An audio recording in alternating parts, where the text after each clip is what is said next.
Praise the Lord, brothers and sisters. As I welcome you to today's episode, I thank God for this opportunity and this chance. And I also thank God for finding time to follow us on our Facebook page, Gospel Truth Coalition, on our Facebook group, that is in Facebook, on Facebook still, that is Gospel Truth Coalition, and also on our YouTube channel, Gospel Truth Coalition, GTC. We really like to thank those who have subscribed, those who have watched our videos and clips that we have made so far. And as I can remind you, we are still traveling through the book of Ephesians, walking through the book of Ephesians. And I thank you for following us. And also I believe that these episodes are becoming of great help to you, nourishing your heart, that is also growing your faith and your understanding into the Word of God. As I told you, brothers and sisters, our business here is just one, to handle the Word of God through the Scripture by asking ourselves, what does the Scripture say? What does the Scripture teach? We are not here to motivate the self-view, but we are here to give you the Word of God. So whatever we are doing, we are not doing motivational talks. As you may hear, some have turned motivational talks into preaching, whereby today, if you go to churches, the gospel, the truth has been set aside. And many people are preaching what the itching ears want to hear. And also, many of the churchgoers are selecting the kind of preachers they want to hear. Those that will motivate and also psych the self in them, the flesh in them. Some go to church because they want to hear that they will be blessed. Some go to church because they want to hear that good things will happen to their lives.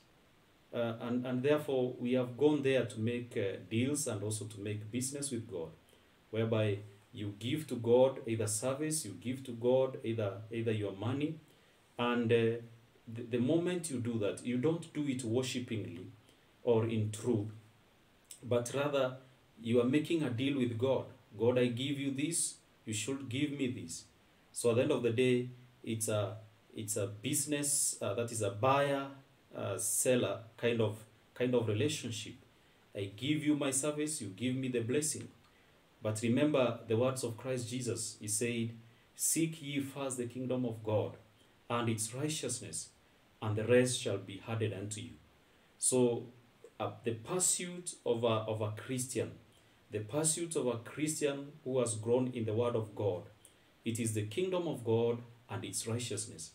The rest doesn't bother him, because the Lord God, who says that he is faithful and he will provide for us, will do the same. He says that I feed the ravens of the birds and ravens. I clothe the flowers and the grasses with all the glory that cannot even be seen or be experienced in a palace.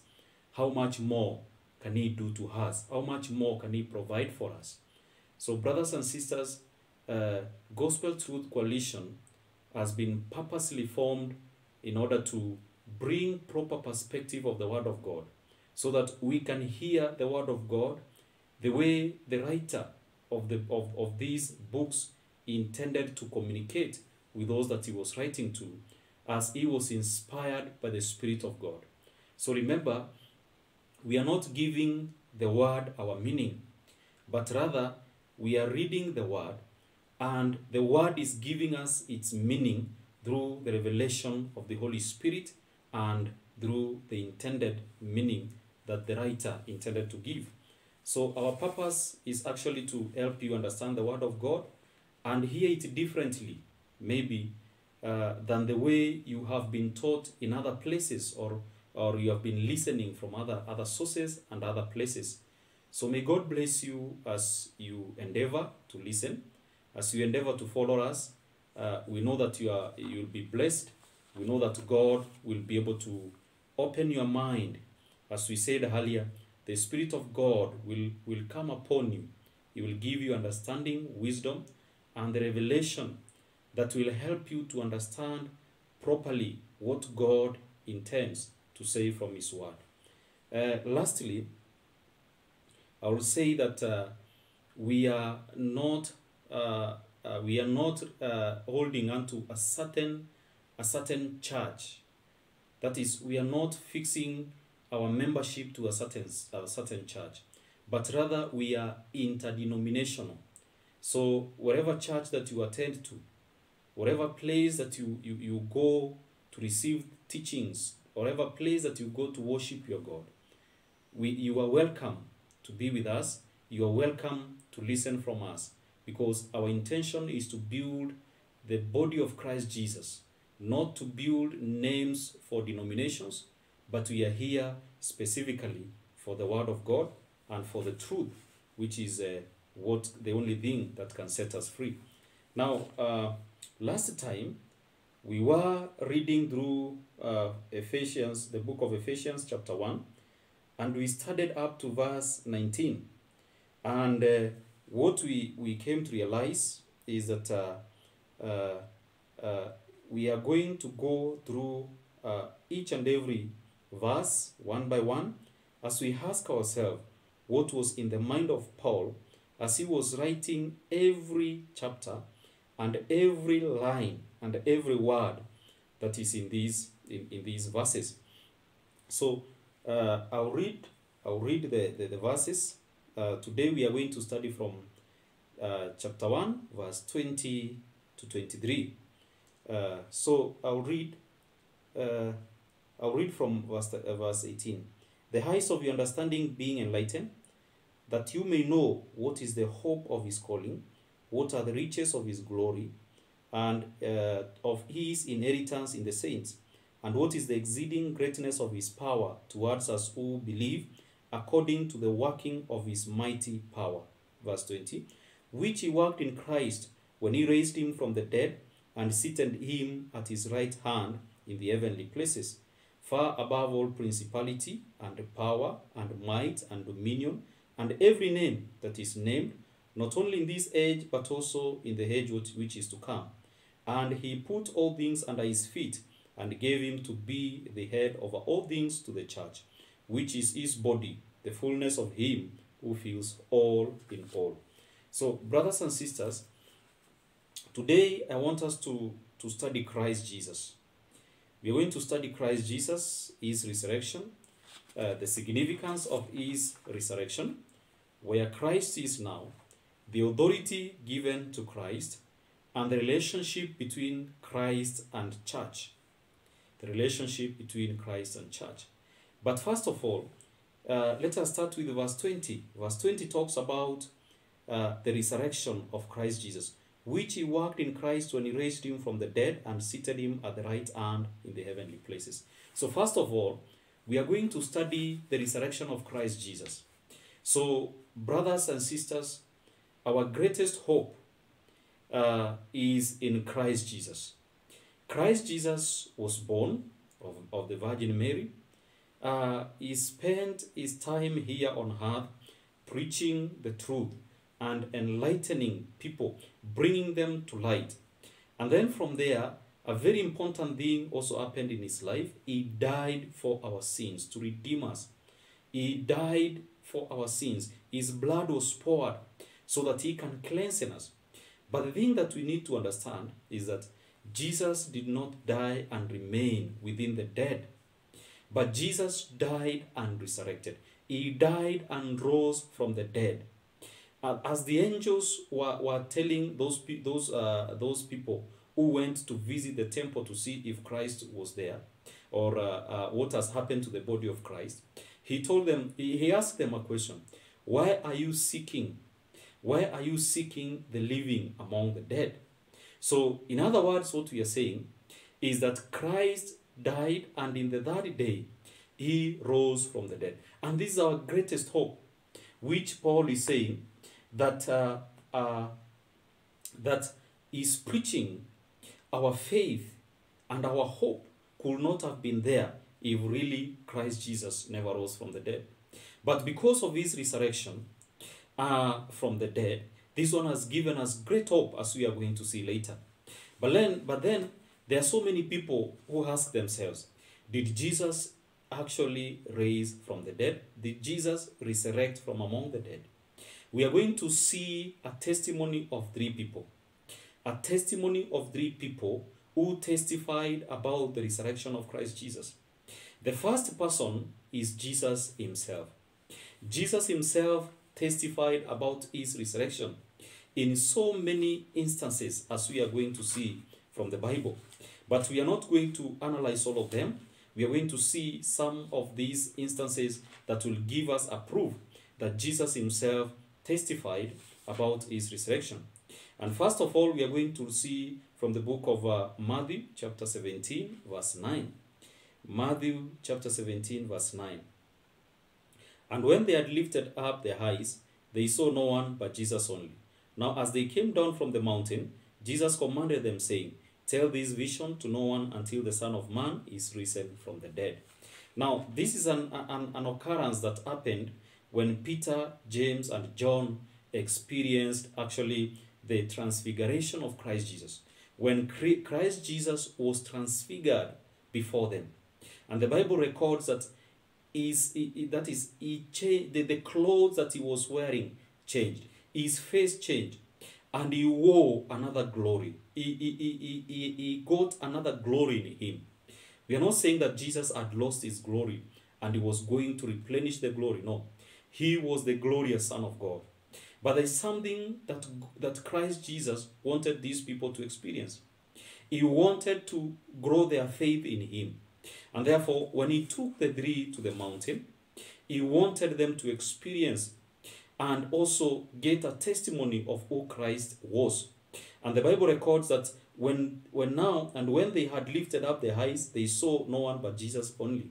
That is, when they lifted their eyes in the first instance, they saw Jesus, they saw Moses, and they saw Elijah. But in the second time, the two prophets had gone, and Jesus was left there alone. So they saw him alone. And Jesus commanded them and told them that don't tell this to any other person. Don't disclose it to people. But you are going to disclose it the moment that the Son of God is going to rise up from the dead. That is verse 9 says, now as they came down from the mountain, Jesus commanded them, saying, tell this vision to no one until Son of Man is risen from the dead. So Jesus here is testifying about his resurrection. He is testifying and revealing unto them that I'm going to die as I told you. But then you should understand that after a period of time, I will raise up from the dead. I will raise up from the dead. And it is not only in this instance that Jesus is testifying about his resurrection. Remember the time that he had so many crowd of people visited him and wanted to be with him. And Jesus rebuked them and told them, you are following me because I gave you bread and fish.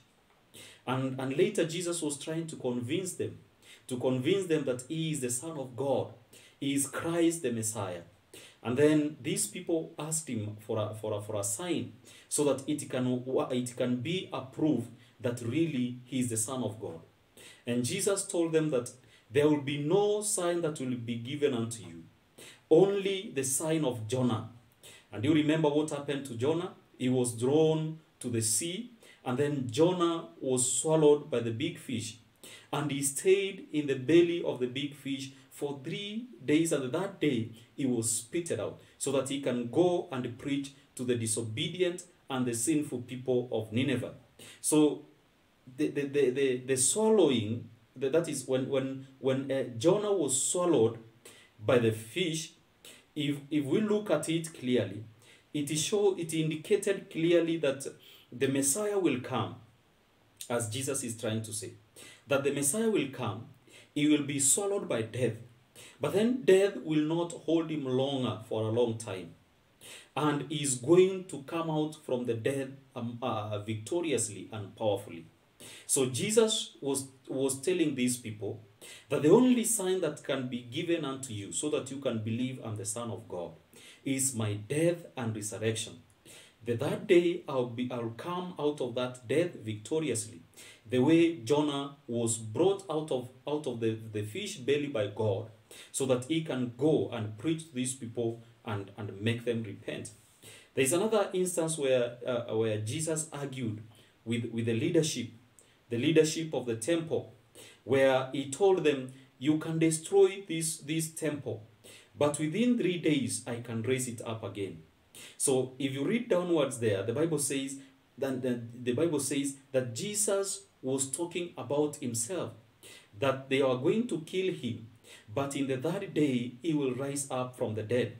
So Jesus testified about his resurrection from the dead by telling them that you can destroy this temple, but in the third day, be sure, I can build this temple up. I can bring it up again. So Jesus was telling them that you will kill me, but in the third day, I'll rise up again. So Jesus is testifying about his resurrection. And we know who is Jesus, the true Son of God. The true Son of God who cannot lie. The Bible says that in him, in God, there can be no lie. It is the father of truth. But devil is the father of lie. So Jesus never lied, because in him he had the nature. He had the nature of God. He was God in himself. And therefore he could not lie. Why? Because by lying he could contradict his own nature, truth, which was in him. He is faithful. He cannot speak lie. He cannot contradict its faithfulness. So the first testimony that we are receiving about the resurrection of Christ Jesus is actually coming from Christ, the mouth of Christ himself, who is God, who cannot lie. Another group of being that is testifying about the resurrection of Christ Jesus are the angels. And we are going to see that in the book of Matthew chapter 28. Matthew 28 verse 5 to 8. Matthew 28, as I'm going to read. Matthew 28 verse 5 to 8.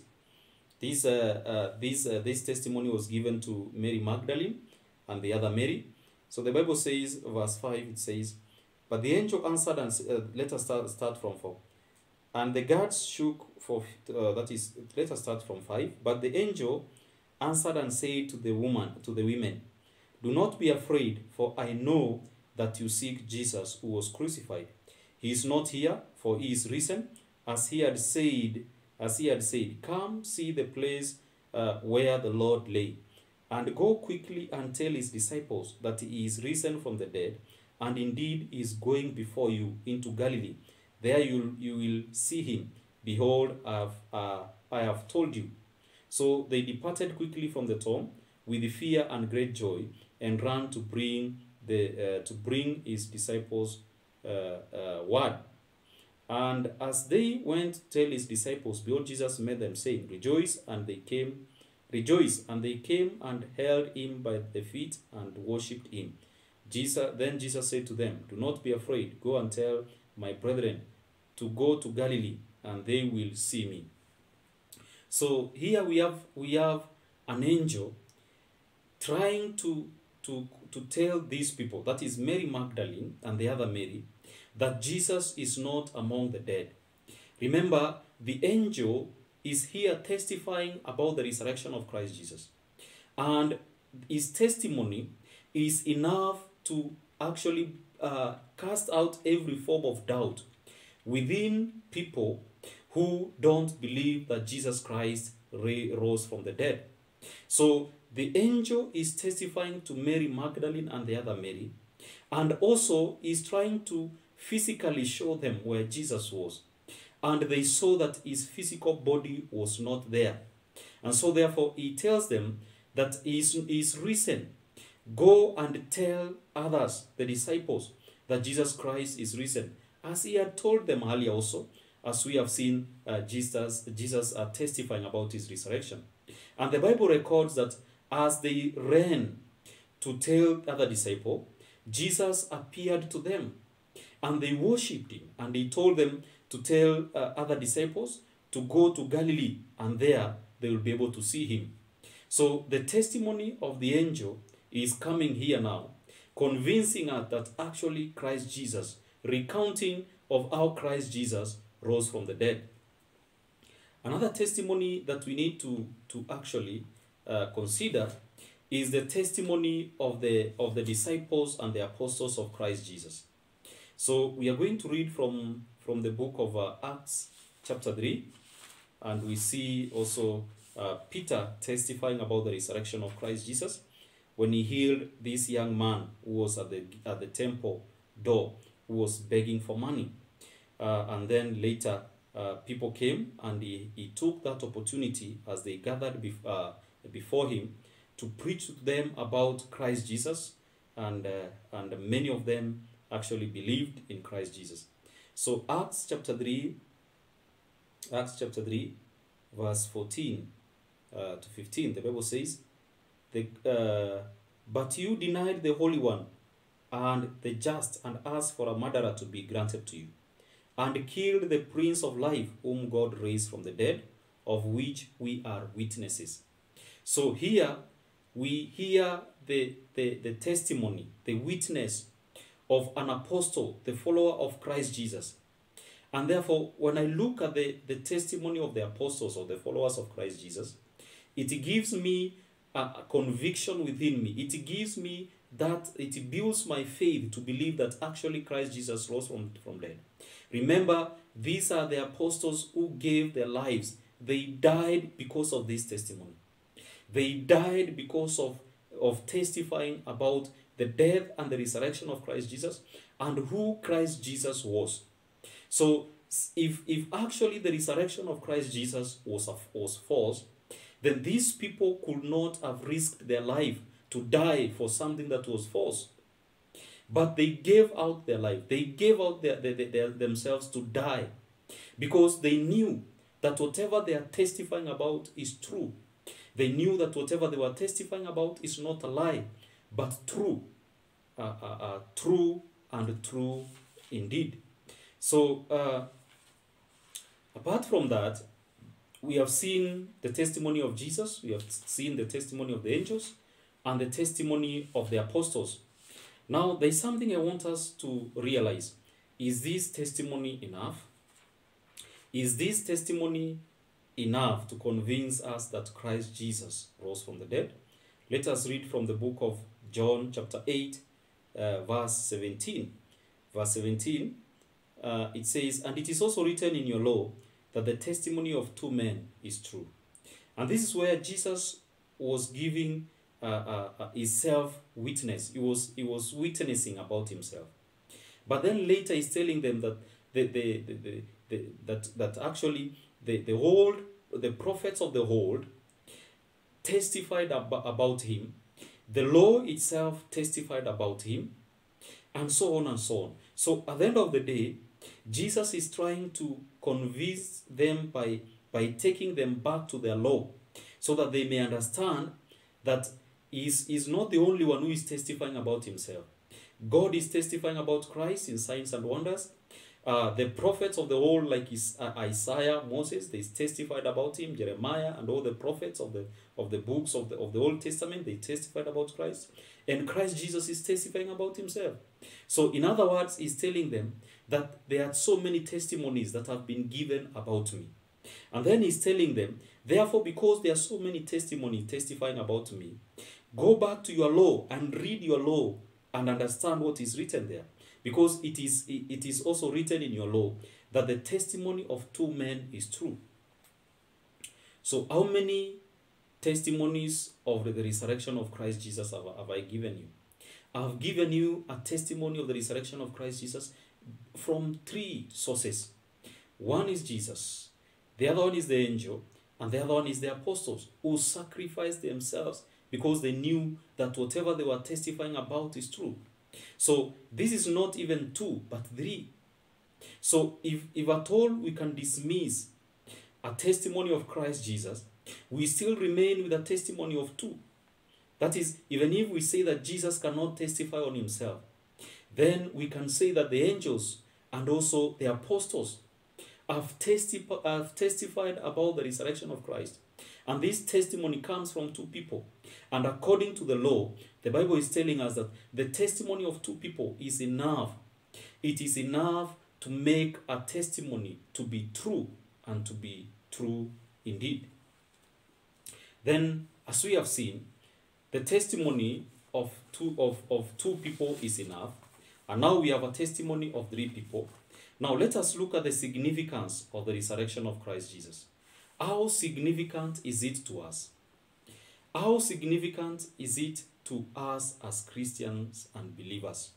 So point number 1 that we need to understand about the significance of the resurrection of Christ Jesus is that it gives us hope that as God rose Christ from the dead, He is going also to raise us from the dead. Remember verse 20 of the same book of Ephesians. Let us read the same book of Ephesians. Let us just read and hear what the word of God is saying. Ephesians chapter 20 says, which He worked in Christ when He raised Him from the dead and seated Him in the right hand of the heavenly places. So verse 19 says that God has manifested the exceeding greatness of His power towards us who believe. So God has manifested exceeding greatness of His power towards us who believe. And in the last episode, as you may visit and listen, we said that God has manifested the exceeding greatness of His power in us the moment He saved us from our sins through Christ Jesus. And then we are going to experience the exceeding greatness of His power when God is going to raise us from the dead, the way He rose Christ Jesus from the dead. So when we believe in the resurrection of Christ Jesus, then it gives us hope, because we believe also as God rose Christ from the dead, that is how He is going to deal with us in the last day when He will reveal the second coming of His Son, Jesus Christ. And we are going to see this from the book of 1 Corinthians chapter 15, verse 12 to 19. The Bible says, now if Christ is preached that He has been raised from the dead, how do some among you say that there is no resurrection of the dead? So if Christ Jesus has risen from the dead, then how can we hold on to the belief that the dead cannot raise up from their state? But if there is no resurrection of the dead, then Christ Jesus is not risen. And if Christ is not risen, then our preaching is in vain, and your faith also in vain. Yes, and we have found false witness of God, because we have testified of God that He raised up Christ whom He did not raise up, if in fact the dead do not rise. For if the dead do not rise, then Christ is not risen. And if Christ is not risen, your faith is futile, and you are still in your sins. Then also those who have fallen asleep in Christ have perished. If in this life only we have hope in Christ, we are of all men the most to be pitied. So it's very sad. It's very sad to hold on to a belief that the dead will not rise up again. And if there is any believer who holds to a belief that the dead will not rise up again, then that person do not believe in the resurrection of Christ Jesus. And that is why the Bible, as from the verses we have read, it is giving a very clear conclusion that if Christ was risen from the dead, so even the believers who have died in Christ will be risen from the dead as Christ Jesus was risen. And also, we need to understand that this is how God is going to manifest the exceeding greatness of His power towards us who believe. So the conclusion of this matter is that if only in this life we have hope in Christ, then we are the most people to be pitied, according to verse 19. Because now, if at the end of the day we hold on to this word of God, but then we don't believe in the resurrection of the dead, that means that our hope in Christ is just in this world. And remember, as we said earlier, this world will pass away. But because we believe that Christ Jesus was risen from the dead, And the Father, through his power and his Spirit, rose him from the dead. So the same way he rose him from the dead is the same way God will raise us from the dead. So we have hope beyond death. We have hope beyond grave. The people of this world, their hope perishes or finishes the moment they die, the moment they take the last breath. But the hope of Christians goes beyond the last breath that they take on this world. The hope of Christians goes beyond the moment that they will close, the last minute when they will close their eyes and rest from the things of this world. The moment they will be buried, the moment they will face death, the moment they cross that line of death, then their hope goes with them. And it continues with them in the afterlife. Why? Because they believe that God will raise them from the dead, as he rose Christ Jesus from the dead. Let us read from the book of 1 Thessalonians. 1 Thessalonians chapter 4, verse 13 to 14. 1 Thessalonians chapter 4, verse 13 to 14. But I do not want you to be ignorant, brethren, concerning those who have fallen asleep, lest you sorrow as others who have no hope. For if we believe that Jesus died and rose again, even so God will bring with him those who sleep in Jesus. Amen. Amen. What a beautiful hope to have. What a great hope that we have as Christians. That as God rose him from the dead, so will he raise us from the dead who will sleep in Christ Jesus. And in verse 13 is saying that we are not supposed to be ignorant concerning those who have fallen asleep, lest you sorrow as others who have no hope. So we as Christians, even the moment we face death, the moment we come to the point of death, we have no sorrow within us because we have a greater hope. We have this hope which is a great anchor within us, that even though I'm facing death today, I know and I believe the way God rose Christ from the dead is the same way is going to raise me from the dead. So we don't sorrow as believers in moments of death, not even when our beloved people or those that are close to us die. Why? Because we know that their hope for life extends beyond the timeline of that we are going to live within this world. So the first significance of his resurrection is that it gives us hope as believers that the way Christ Jesus was risen from the dead is the same way that God is going to raise us from the dead.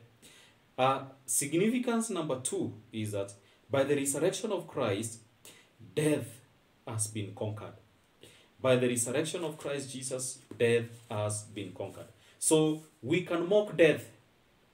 We can look at death on the face and tell it, death, you have no power over me. You have been stripped all powers and authority over me. Why? Because you'll only take this body, but my soul, my spirit, my life is eternal in Christ Jesus. So we are going to see this from the book of 1 Corinthians. And hear what Paul is saying. He's writing to the church of Corinthians. 1 Corinthians chapter 15, verse 51 to 58.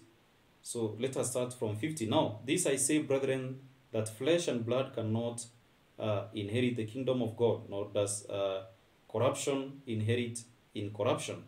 Behold, I tell you a mystery. We shall not all sleep, but we shall all be changed. So there are some who will not sleep, who will not die. But then, even if they will not die before the moment that Christ, they will not be dead the moment that Christ Jesus will appear in the last day. But their bodies will be transformed. Why? Because the corruptible cannot inherit incorruptible. We cannot go to the incorruptible with our physical body. Our physical body must remain here. So we must put on incorruptible. That is, we must put on the new body, the new tent. We must put on the new tent, as Paul is telling us. We must depart from the old tent and put on the new tent, which is eternal, glorious, and beautiful. Behold, I tell you, that is 52. In a moment, in a twinkling of an eye, at the last trumpet, for the trumpet will sound, and the dead will raise incorruptible, and we shall be changed. For this corruptible must put on incorruption, and the mortal must put on immortality. So when the corruptible has put on incorruption, and this mortal has put on immortality, then shall be brought to pass the saying that is written. So death is swallowed up in victory. O death, where is your sting? Where is your sting? O Hades, where is your victory? The sting of death is sin, and the strength of sin is law. That is 56. Let us read up to 58. But thanks to God who gave us the victory through our Lord Jesus Christ. Thanks to God who gave us victory over death, over sin and death, through Christ Jesus. Therefore, my beloved brother, be steadfast, immovable, always abounding in the work of the Lord, knowing that your labor is not in vain in the Lord. Hallelujah. 57, I'll repeat. But thanks be to God who gave us the victory through our Lord Jesus Christ. Amen. So the resurrection of Christ Jesus from the dead gave us victory over death. And therefore we can look death straight to the eye. Our greatest enemy, sin and death. We can look at them on their high and mock them and ask them this question: "Oh death, where is your sting? Oh head, where is your victory? You death, where is your sting now? And oh heads, the place of the dead, where is your victory over my life?" It is no more. Why? Because the Lord will raise me from the dead, and then He will give me incorruptible, that is a body that is incorruptible. He will give me a body that is immortal, which will live forever, and it will not experience death even a single moment. So the incorruptible, the immortal, cannot experience death, but the corruptible and the mortal can experience death. And this victory was won by us through the resurrection of Christ Jesus, through Christ Jesus, as we have read from verse 57, which says, "But thanks be to God who gave us victory through our Lord Jesus Christ." So the significance of the resurrection of Christ: one, it gives us hope that God will raise us from the dead, and number two, it won us victory. It won us victory over death, and therefore today we can stand and mock death and ask death, "Where is your victory of our life?" That is, where is your sting of our life? And mock head, that is the place of the dead, the place where the dead live. We can ask it now: "Where is your victory?" Why? Because I will be changed. I will put on immortality. I will put on incorruptible, which actually cannot be affected, which cannot be touched by death anymore. So we are through with that part of verse 20, but we are still in the same verse 20. Verse 20, we are going to read it again. Ephesians chapter 1 verse 20, "Which He worked in Christ Jesus when He raised Him from the dead." So we have studied the part of being risen from the dead. That is part A. Let us go to part B. "And seated Him at the right hand in the heavenly places." So we are going to look at this point. Where is Christ now? We are going to see where Christ is at the moment. And I want to tell you, brother, remember the Gospel of John. John tried to help us understand and know where Christ was before incarnation. He says, let me read John chapter 1, a very famous word that we all know and we have all heard. It says that in the beginning was the Word, and the Word was God, and the Word was in the beginning was the Word, and the Word was with God, and the Word was God. He was in the beginning with God. Amen. So John is talking about Christ Himself. He's saying that in the beginning Christ was with God. And that is, in the beginning, Christ was there. And in the same beginning, Christ was with God, and Christ was God. Hallelujah. And in verse 2 is saying, he was in the beginning with God. That is Christ himself. He, Christ himself, the Son of God, was in the beginning with God. So the same place where Christ was in the beginning, it is the same place where Christ is now. Amen. It is the same place where Christ is now. And this one proves the divinity of Christ Jesus. That Christ was not just a man, but Christ was God. But he came and took on incarnation. He was incarnated. He was born of the Virgin Mary. He took on flesh. But by taking on flesh, this did not weaken his divine nature. He was still God. He was still the Son of God. He was still who he was from the beginning. So when Jesus was in the earth, it was God who walked the face of the earth. It was God, Emmanuel, God with us, who came and dwelt among men so that he can save them and redeem them from sin and death. Hallelujah. So the Bible says, verse 20, I'll repeat again in Ephesians chapter 1, verse 20 says, which he worked in Christ Jesus when he raised him from the dead and seated him at the right hand in the heavenly place. So at the moment, Christ is at the right hand of God. And this is a place of honor. This is a place of glory.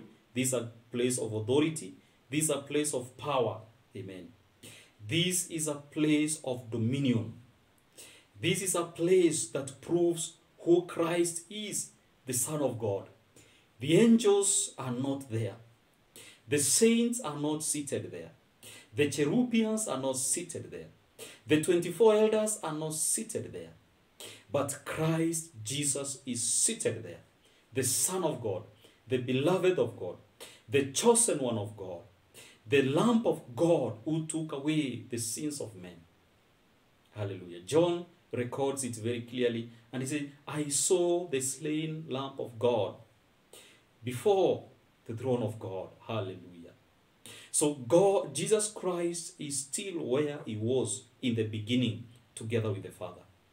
And we are also going to see a testimony of people who are testifying about Christ Jesus and his location right now. And we say that we don't need a testimony of many people. According to the law, a testimony of 2 is enough. And therefore, we are going to hold on unto the law, where a testimony of 2 proves that whatever is being testified is true. Then we are going to read from Matthew 26, Matthew chapter 26, verse 64.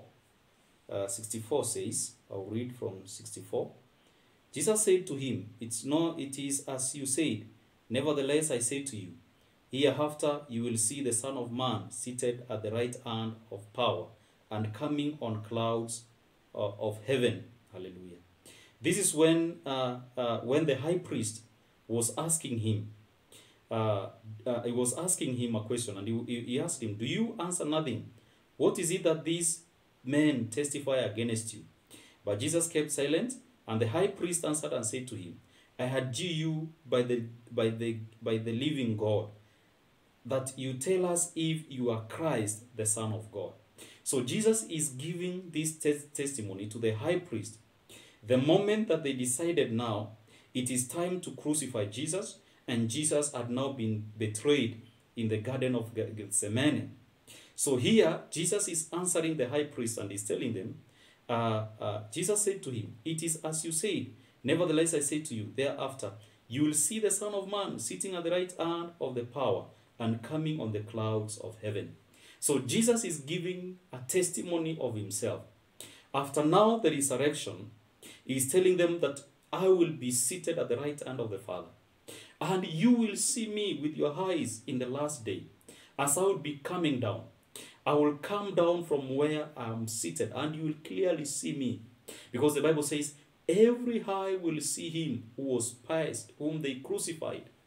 Yes, every eye will see Christ as he's descending from heaven. And as he's descending from his sitting the right hand of the Father to come and to come and take his people and judge the world in the last day. So Jesus is giving a testimony about himself. Another person giving a testimony is a follower of Christ Jesus, a disciple of Christ Jesus, as we are going to see from the book of Acts chapter 7. So Acts chapter 7, we meet this man known as Stephen.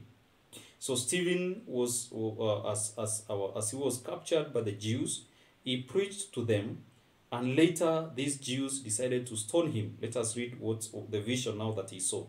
When they heard those things, they were cut to their heart. That is when he was trying to tell them that they are resisting the Spirit of God, they are uncircumcised, stiff-necked, and uncircumcised of the heart and ears. So they felt very bad. So when they heard those things, they were cut on their heart, and they gnashed at him with their teeth. But he, being full of the Holy Spirit, gazed into heaven and saw the glory of God, and Jesus standing at the right hand of God. So Jesus is talking about being seated on the right hand of God. But here the Bible is talking about standing at the right hand of God. So Jesus was standing to honor the death of this martyr who has given his life for the sake of the kingdom of God, for the sake of the gospel, for the sake of truth. Hallelujah. Remember, he says that those who will testify me, I will testify about themselves before my Father. And those that will deny me, I will deny them before my Father. So Jesus is standing in honor of this servant, in honor of Stephen. That one does not mean that Stephen is that important. But Jesus is honored by his faith, giving out his life for the sake of the gospel. He died for the sake of truth. Hallelujah. And remember what Jesus told his disciples and apostles. He told them, if any should follow me, you should take up your cross, you should deny yourself, take up your cross and follow me. So this is an example of a person who have actually heard Christ and obeyed him. Remember, the gospel is not about hearing, but the gospel is about hearing, understanding, and doing and following what the scripture is talking about. So Jesus is rising up, is standing from his seat, which is in the right hand of the Father, in honor of this man. So this man, as he's recounting, he's saying that, but he, being full of the Holy Spirit, gazed into heaven and saw the glory of God, and Jesus standing at the right hand of God. So that is a testimony of somebody who is dying, of somebody who has given out his life to die for the sake of the gospel. But before he dies, he leaves them with a testimony to know this Christ that they denied as a Son of God. Now, the place that he has assumed is the place that he was before, as the Son of God, as the divine Son of God, full of God's glory and power. So, in other words, what we are saying, that we are seeing the testimony of Christ and we are seeing the testimony of his followers. And remember, the law says that a testimony of two is enough to authenticate and prove that whatever is being said is true. Then we are going to look at our point number 3, the authority of Christ Jesus. What is the authority given to Christ? Is Christ just seated there? Is Christ just seated there? No. But God has given him authority. So, which worked in Christ, verse 20, which is worked in Christ when he raised him from the dead and seated him at the right hand in the heavenly places. Now, let us go to verse 21. Far above all principality and power and might and dominion and every name that is named, not only in this age, but also in the age that is to come. Amen. So, Christ Jesus has been given authority. And this authority has been given to him by the Father. So there are things that we need to understand about the authority of Christ Jesus. The authority of Christ Jesus is on all, above all, as the Bible is saying in verse 21. Far above all. Yes, This means that in the generations that have been there and the generations to come, both in heaven and on earth, everything is under Christ Jesus. Every dominion, every power, every authority, every principality, every name, the totality, everything in totality, nothing is outside of the dominion of Christ Jesus. Nothing is outside of the authority of Christ Jesus. So the authority that Christ Jesus is given is authority over all, over everything. That is one thing we need to understand about the authority of Christ Jesus. The other thing that we need to understand about the authority of Christ Jesus, the Bible records in verse 21 of the same book of Ephesians chapter 1, verse 21, that far above all principality and power and might and dominion and every name that is named, not only in this age, but also in the age that is to come. So the other thing that we need to understand about the authority of Christ Jesus is that the authority of Christ Jesus is not time-bound. As Christ Jesus shall live, the authority of Christ Jesus will extend as much as Christ lives. As much as God and the authority and the existence of God will be. And you cannot tell the timeline for God. There is no timeline for God. God is and will be for eternities and eternities and eternities. He was, He is, and He will ever be. So the Bible is saying from this age, not only in this age, but also in the age that is to come. Many ages have passed, and many ages are coming. So throughout every ages that will come, the authority of Christ Jesus will remain. When this earth will disappear, when the heavens will disappear, when the judgment of God shall come, that one does not mean that after the judgment and everything is now settled, that the authority of Christ Jesus will come to an end. No. The authority of Christ Jesus shall extend through all eternities, through all ages in the eternities that are to come. So the authority of Christ Jesus is not time-bound. The authority of Christ Jesus is on all, everything, and without the limits of time. That is something that we need to know. Let us read from the book of Philippians. The book of Philippians, and see what the Bible is teaching us. The book of Philippians, chapter 2, verse 10. Chapter 2, verse 10. Chapter 2, verse 10. Let us see what the Bible is saying. Chapter 2, verse 10. Sorry, I've delayed a lot. Let us start from verse 5 to 11. Yes, to 11.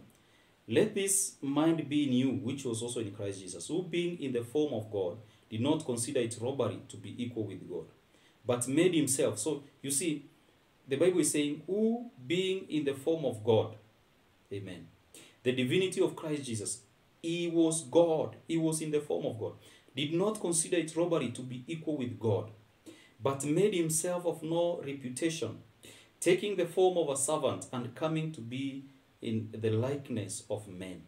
The incarnation of Christ Jesus, with humility, with a lot of humility, humbling himself, knowing that truly is the Son of God. He has the same nature as that one of God, but he did not actually glorify himself, but he humbled himself to be a servant. And being found in appearance as man, the incarnation, he humbled himself and became obedient to the point of death, even to the death of the cross. Therefore God has highly exalted him and given him the name which is above every name, that at the name of Jesus Christ every knee should bow, of those in heaven and those on earth and of those under the earth, and that every tongue should confess that Jesus Christ is the Lord, to the glory of God the Father. Now you see that the name of Jesus, that at the name of the name of Jesus, every knee, whatever knee that has ever existed in the past, today, and even in the eternal ages that are to come, every knee that shall be in existence shall bow, that is, shall kneel down and bow before Christ. In heaven and on those on earth and those under the earth. So every in totality, everything shall bow before Christ.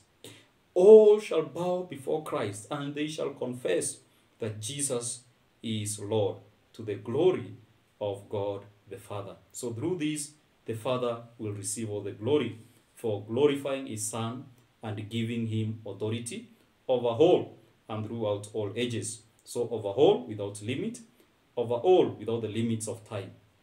That is the authority of Christ Jesus, as we have seen from we have seen that one from verse 21 and 23. Let us go back to our book, that is Ephesians chapter 1. So we are through with the third part, that is the authority of Christ Jesus. Now I want us to go to the last point that we are handling. I want us to go systematically so that you may understand these things. So that you may understand these things and so that you may know these things. As I told you, brothers, I'm here to preach the word of God. I'm here to bring the proper perspective of the word of God so that you may understand, so that you may know. Verse 22, and he put all things under his feet and gave him to be the head over all things to the church. Now, all things have been put under Christ, and he has been given all authority, including the church. God has given him to the church. And the church, which is his body, the fullness of him who fills all in all. Amen. So lastly, we are looking at the relationship between Christ and the church.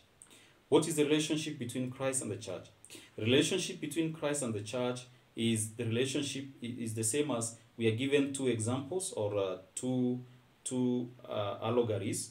One is that it is the relationship as that of between a bride and a bridegroom, and the other one is a relationship between the head and the body. That is, the body, we being the body of Christ Jesus, we being the parts that forms the body of Christ Jesus, Christ being the head, and we being the members of that body.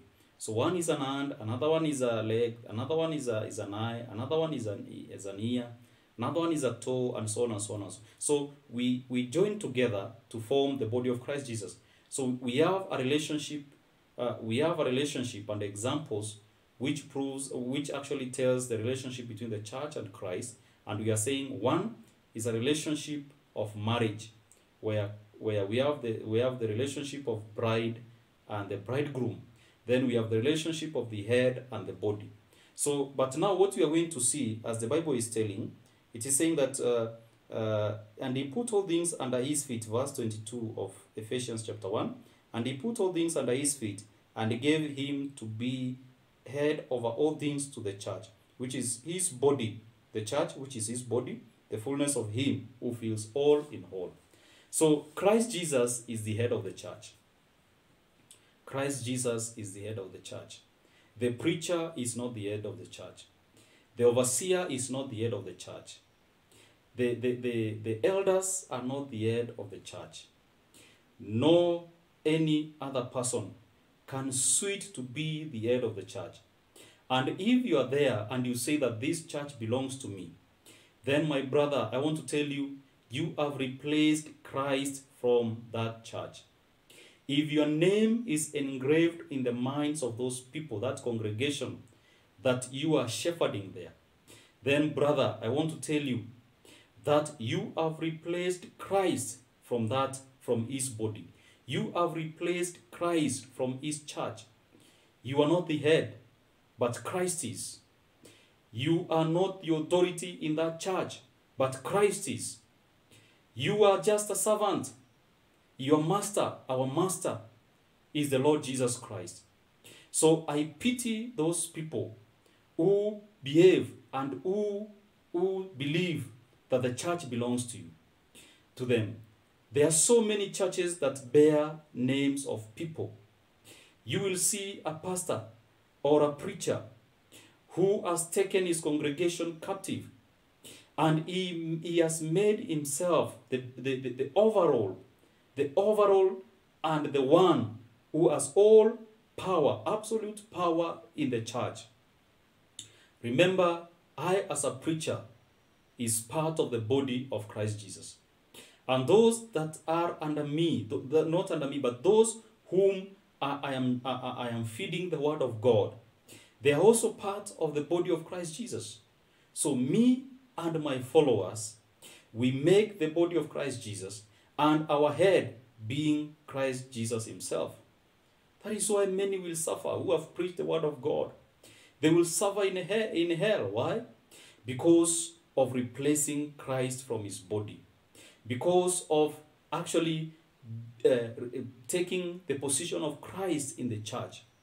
And that is very great idolatry, whereby you will see congregants who have gone to the levels of worshipping men of God, who have gone to the point of worshipping these people whom we call preachers and prophets and great and mighty men of God.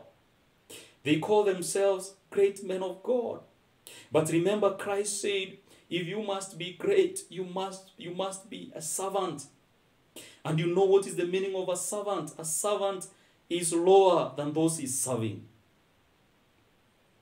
Hallelujah. Christ, let us take an example of Christ Jesus. He suffered for the church. He served the church. He served them. But what are you doing? You're exalting yourself. The church is the one that is serving you. No, you are destroying the order that Christ left. You are destroying the order that Christ left, and he taught us. It is in the Bible. It is in the Word of God. If you must be greater, you must be a servant. You must serve. You must go down. Humble yourself. Humble yourself. Don't take the place that belongs to Christ, because that is a great abomination. That is a great sin. How many people are worshiping you in that church? How many people fear you more than God in that church? The moment you are there, they do everything you command them to do. They fear your presence. But in their homes, they do anything they want to do. They don't fear God. They fear you more than God. How many people will not attend your church? The moment they hear that you're not in that church, you have visited another church, or you have gone to a meeting somewhere. And that Sunday, 10% or 20% of the congregants come to church. But the moment they hear that the pastor is now back, that Sunday the church is full. They don't fear God, they fear you. They don't fear him, they fear you. Why? Because you have replaced Christ.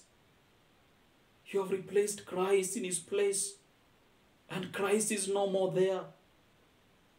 So brothers and sisters, Christ is the head of the church. Not you. Not me.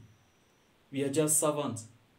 And if we are servants, even those that we are serving are more important and greater than us. So we must take a position of humility. Humble ourselves and serve, not to be served. So we are going to see from the book of 1 Corinthians. We are going to read from the book of 1 Corinthians chapter 12, verse 12. Chapter 12, verse 12, the Bible says, "For as the body is one and has many members, but all members of that one body, being many, are one body, so also is Christ. For by one Spirit we are baptized into one body, whether Jews or Greek, or whether slaves or free, and have all been made to drink into one Spirit. For in fact the body is not one member but many." So here the Bible is telling us that a body is made of different members or different parts. We have legs, we have hands, we have ears, we have nose. We have parts that we see, we have parts that we don't see. We have parts that we treat with a lot of respect and we hide them. There are parts that we disclose and we dishonor even them. We disclose them even to people to see. And in today's world, people People are disclosing even what is not supposed to be disclosed.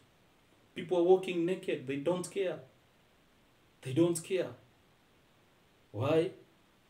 I don't know. People no longer hold on unto chastity. They don't hold on unto respect for even their bodies. But that is for another day. So, in other words, we are being told that a body is made up of different parts. So the same is with the body of with the body of Christ Jesus. We believers joined together, form one body of Christ Jesus. So Christ becomes the head. We become the other parts of the body. So we are joined unto Christ. And then Christ becomes the head and the body is complete. Let us read from the book of Colossians, From the book of Colossians, as we finish, from the book of Colossians 2, chapter 2, verse 18, verse 18 to verse 19. Let no one defraud you of your reward, taking delight in false humility and worship of angels, intruding unto those things which has not seen, vainly puffed up by the fleshy mind, and do not hold fast to the and do not hold fast into the head, from whom all body nourished and knit together by joint and ligaments grow with the increase which is from God. So the increase is from God. And what God is accomplishing through the Holy Spirit and through the Word of God is to complete the body of Christ. It is to complete the body of Christ Jesus. And then he's telling us, the Bible is telling us, Paul is telling us, from whom all the body, that is the head, all the body nourished and knit together by joints and ligaments. So nourished and knit together. So we are nourished by the life of Christ Jesus. We are nourished by the head, the body, that is the Christ Jesus, who is the head. He nourishes us. And also we are knit together. We are knit together. We are held together. And as we said earlier, the things that hold us together as a church is something that we call love and something that we call a common faith. Love and a common faith. So the moment we lack these two things in the church, then the body crumbles, it falls. So Christ nourishes us. Remember, he's saying that I am the vine, you are the branches. So the vine nourishes the branches. It takes sap, which is the nutrients and the water that it has taken from the soil. It nourishes the branches with it. It flows. It flows from the vine to the branches. The same with Christ Jesus. The grace of God and the glory of God and the power of God flows to us from Christ Jesus, to whom we have abided to whom we have been jointed together and fixed to him to form one body. So Jesus Christ actually nourishes us, nourishes the body. And then love and common faith knits the body together so that we form one body. And we are being told that this is made possible by God, as we are going to read. Nourish and knit together by joints and ligaments, grows with increase which is from God. Hallelujah.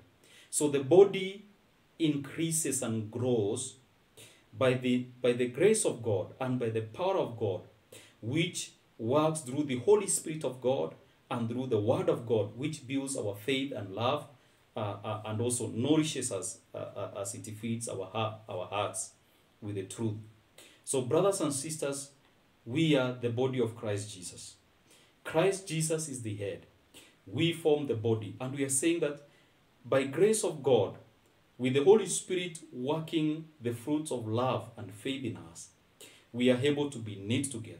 And Christ himself nourishing us, so that by the grace of God, we are able to grow into full stature of making the full body of Christ Jesus.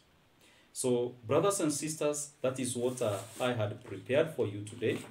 And I'm going to give a summary of what I have said from the book of Ephesians, chapter 1, verse 20 to 23.